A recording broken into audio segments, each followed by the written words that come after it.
Bienvenue sur Africa 24 dans cette nouvelle édition du QG News. Voici les titres de l'actualité. Le bilan provisoire des victimes de la frappe aérienne qui a ciblé la localité de Togoga au Tigré. Pour l'heure, le nombre de morts s'élève à 64, un bilan auquel s'ajoutent également 180 blessés. Lancement du projet d'élaboration de l'indice composite des activités économiques au Cameroun. Ce nouvel outil statistique sera mis à la disposition des États de la zone CEMAC. Et puis coup de projecteur sur le e-Womentor. Ce programme développé par l'association Coalition Digitale vise à promouvoir l'entrepreneuriat féminin. Les détails à suivre dans ce journal. Mais tout d'abord, un nombre de victimes qui pourrait s'alourdir après la frappe aérienne ayant visé la localité de Togoga au Tigré. Selon un bilan provisoire fourni par les autorités régionales, cette attaque qui a touché un marché a causé la mort d'au moins 64 personnes. Un bilan auquel s'ajoutent également 180 blessés. Fermement condamnée par l'ONU, les États-Unis et l'Union européenne, la frappe aérienne est intervenue au lendemain des élections législatives. Si le porte-parole de l'armée éthiopienne, le colonel Getnet Adane, admet qu'une opération a bien été menée mardi sur le village de Togoga. Il affirme que seuls des combattants loyaux aux anciennes autorités régionales étaient visés. Je vous propose de l'écouter. Nous avions des yeux. Ils peuvent identifier qui est civil et qui est combattant. C'est l'ère de la technologie. Ce fut un grand succès. Notre armée de l'air héroïque a accompli une mission réussie.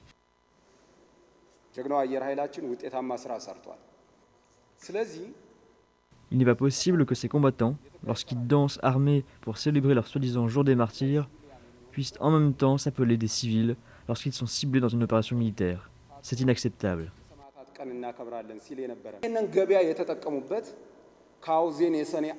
Ils ont utilisé le marché dans le but de célébrer le jour du massacre de Hausen. C'est de la pure propagande à laquelle ils essaient de rallier le maximum de personnes. Une version des faits loin d'être en adéquation avec les images consternantes qui font la une des médias. Une source médicale indique même que des enfants en bas âge ont été blessés lors de cet incident. L'actualité, c'est également ce retour à la vie presque normale qui se dessine à l'île Maurice. Le gouvernement se prépare à enclencher la phase 3 du déconfinement prévue pour le 1er juillet. C'est ce qu'a annoncé le Premier ministre Pravin Jugnauth ce jeudi lors d'une allocution télévisée. Une réouverture rendue possible grâce à la campagne de vaccination, stipule le chef du gouvernement mauricien qui précise que 500 000 personnes ont reçu au moins une première dose de vaccin. Dès jeudi prochain, les rassemblements publics et privés avec un maximum de 50 personnes seront de nouveau autorisés, de même que les activités socio-culturelles. Les États de la communauté économique et monétaire de l'Afrique centrale auront bientôt à leur disposition un nouvel outil statistique dénommé indice composite des activités économiques. Cet outil permettra notamment d'avoir des données concrètes sur la dynamique économique au sein de la zone CEMAC. C'est à Douala que s'est tenu ce 23 juin l'atelier de lancement de ce projet. Un reportage de notre correspondante Yerine Dassar.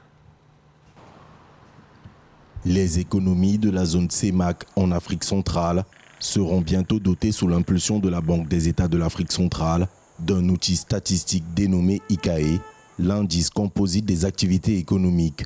L'atelier de lancement du projet d'élaboration de cet indicateur s'est tenu le 23 juin 2021 dans la capitale économique camerounaise. L'indice composite des activités économiques, selon l'Institut national de la statistique au Cameroun, peut être considéré comme le deuxième pilier de la politique monétaire. C'est aussi un outil crucial d'aide à la décision qui fournira des informations microéconomiques claires sur la dynamique de l'activité économique dans la zone CEMAC. Et donc ça va améliorer l'information pour le public, parce qu'on ne va pas donner l'information au niveau détaillé des entreprises, mais l'information au niveau agrégé, au niveau sectoriel, sera rendue publique, puisque la BA, comme le disait le directeur des études de la recherche et des statistiques, travaille à mettre en place une plateforme décisionnelle, donc base de données avec des portails de restitution, pour pouvoir donner l'accès au grand public à l'information agrégée, mais également aux décideurs, que ce soit les décideurs politiques, les INS, les étudiants et la Banque centrale elle-même, pour exploiter ces informations qui permettraient une meilleure connaissance de nos économies, donc des outils prêts pour l'aide à la décision. Les entreprises joueront un rôle important dans ce processus de dynamisation de l'information économique. Ces entités devront mettre à la disposition de l'Institut national de la statistique de leur pays des informations claires et précises découlant de leurs activités. Un aspect très important contenu à souligner les autorités camerounaises.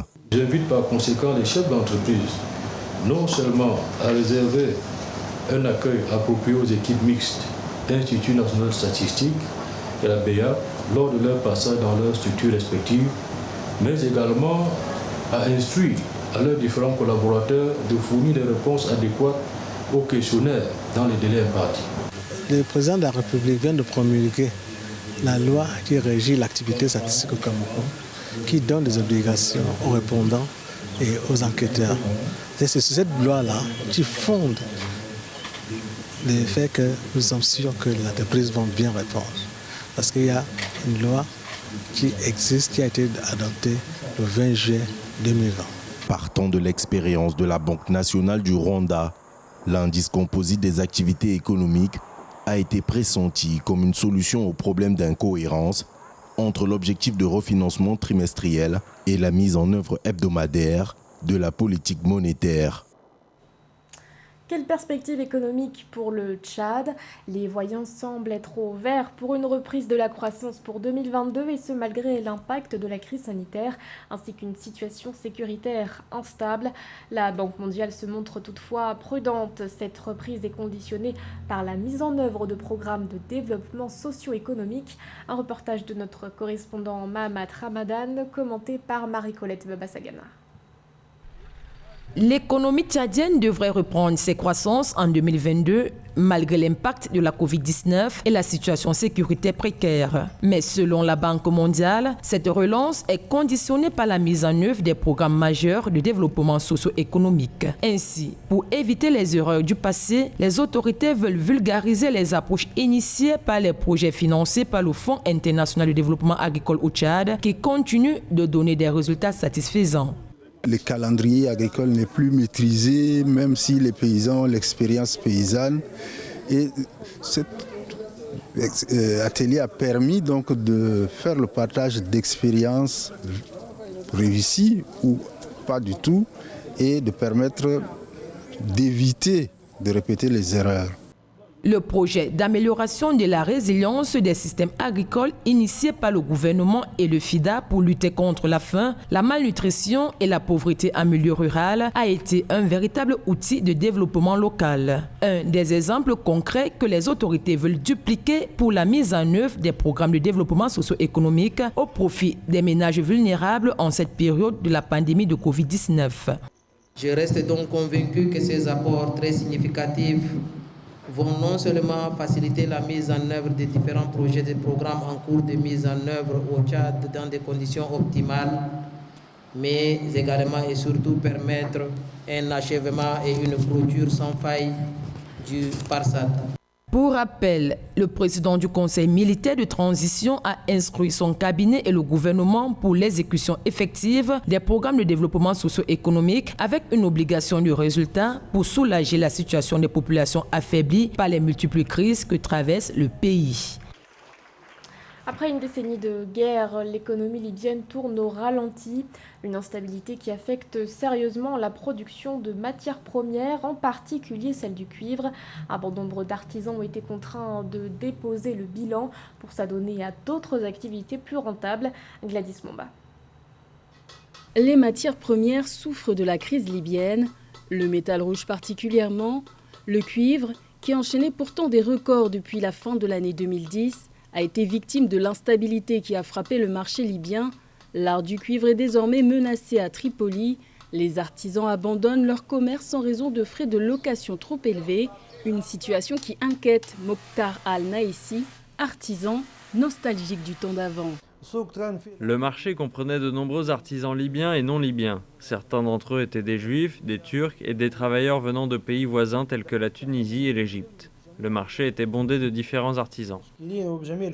La baisse de la fréquentation touristique due au conflit entre factions rivales a poussé de nombreux commerçants à mettre la clé sous la porte. Mais contrairement à de nombreux artisans, Mokhtar Al-Naassi est toujours attaché au métier hérité de ses aïeux. Il compte bien le transmettre à ses enfants afin qu'ils perpétuent ce savoir-faire dans la vieille ville de Tripoli. Le marché a plus de 200-250 ans. Cet artisanat remonte à 5 générations dans ma famille. Nous faisons partie des familles qui ont hérité de cet artisanat. Nous l'avons appris dès le plus jeune âge de mon père, et mon père l'a appris de son père, et j'en passe. Je ne quitterai pas ce métier. Bien que je sois diplômé d'université, je l'aime et je me sens passionné pour cela. Cela fait partie de mon identité. Je vais donc essayer de l'enseigner à mes enfants et aux jeunes prêts à l'apprendre. Malgré le cours des métaux volatiles, le cuivre fait partie des matières premières cotées en bourse. Un métal non ferreux tellement prisé qu'il alimente les trafics. En décembre 2020, plus de 6000 mètres de fils électriques ont été vandalisés en 2 jours dans plusieurs régions du pays à cause du cuivre qu'ils contenaient. Au Cameroun, l'association Coalition Digitale a procédé ce 23 juin au lancement du programme eWomentor. Objectif, favoriser le leadership et l'entrepreneuriat féminin. Avec ce projet, la Coalition Digitale ambitionne à ce que d'ici 2030, 500 000 femmes soient formées au métier d'entrepreneur. Marie-Colette Babasagana. Capitaliser sur le savoir-faire, le réseau et les connaissances de la coalition pour bâtir un écosystème résilient et une économie digitale inclusive, tel est l'objectif que s'est fixé la coalition digitale lors du lancement officiel de son programme eWomentor le 23 juin 2021 à Yaoundé. Dans sa version digitale, physique et digitale du Womentor, ce programme panafricain s'appuie sur la plateforme en ligne Womentor Academy et permettra à terme d'accroître la représentativité des femmes dans tous les secteurs économiques et créer la nouvelle génération de leaders et dirigeantes féminines africaines. Cette initiative a pour but de faire la promotion du leadership féminin et que ce que nous souhaitons, c'est par la mise en œuvre d'une plateforme en ligne, donc d'un programme digital, c'est-à-dire disponible en ligne et en physique, nous souhaitons réellement donner accès à toutes les femmes du continent en français et en anglais aux formations. Créé en 2017 par l'association Coalition Digitale, le programme eWomentor permettra d'ici 2030 de former 500 000 femmes en leur offrant un passeport entrepreneurial pour en faire les leaders et l'icône du continent africain. Ce qui est important pour nous, c'est d'avoir une meilleure représentativité des femmes dans tous les secteurs socio-économiques. Parce que lorsqu'une femme est absente d'un secteur, c'est comme si vous vendriez un produit, mais à simplement 50% de votre population cible. Donc les femmes sont une force vive de notre continent. Elles ont toujours été entrepreneurs, elles sont à la base de l'entrepreneuriat. On a eu plein de modèles comme les Nana Benz et autres. Sauf qu'aujourd'hui, on ne peut plus faire de l'entrepreneuriat ou gérer une entreprise avec les anciennes méthodes. Il faut pouvoir s'arrimer au digital, il faut avoir des outils de communication, de marketing, il faut networker, il faut connaître les banques. Et vraiment, ce que nous voulons faire au travers de notre plateforme, c'est de connecter ces femmes à ce réseau. La cérémonie de lancement du programme eWomentor a également été marquée par la remise des parchemins aux lauréates de la première et deuxième vague de candidates formées. Je fais partie de la deuxième promotion du programme Womentor de la Coalition Digitale, promotion 2019-2020. Je viens de recevoir mon certificat d'ailleurs pour cette formation, entre guillemets. Grâce au programme, j'ai pu développer un réseautage professionnel. J'ai pu entrer en contact avec des personnes que je ne pensais pas pouvoir côtoyer, dans des grandes femmes, dans des grandes chefs d'entreprise, notamment mon mentor qui, elle aussi, c'est elle qui développe le programme. Et aussi, je conseille à toutes les jeunes filles qui aimeraient développer des aptitudes professionnelles à s'engager dans la même lancée que moi, en devenant mentorée pour le programme Womentor. Parrainée par Liliane Massala, ambassadrice du Gabon en France, la Coalition Digitale est une organisation non gouvernementale qui promeut dans l'émancipation de la femme, l'insertion socio-professionnelle des jeunes et le développement du numérique en Afrique. Dans le reste de l'actualité, 267, c'est le nombre approximatif de migrants qui ont pu être secourus au large de la Tunisie ce jeudi. Ces migrants, originaires pour la plupart du Bangladesh, étaient partis du port libyen de Zouara avec en tête comme objectif de gagner l'Europe. Ils ont finalement été ramenés au port de Ben Guerdan, situé au sud-est de la Tunisie. De là, ces migrants ont pu être pris en charge par le Croissant Rouge et l'Organisation internationale pour les migrations. L'OIM qui a recensé au cours de ces 2 dernières années une hausse des départs de Libye. Entre janvier et avril dernier, quelques 11 000 départs ont été enregistrés. C'est 73% de plus que lors de la même période en 2020. Ce journal a été réalisé par l'ensemble de la rédaction. Merci de votre fidélité. L'actualité continue sur Info 44.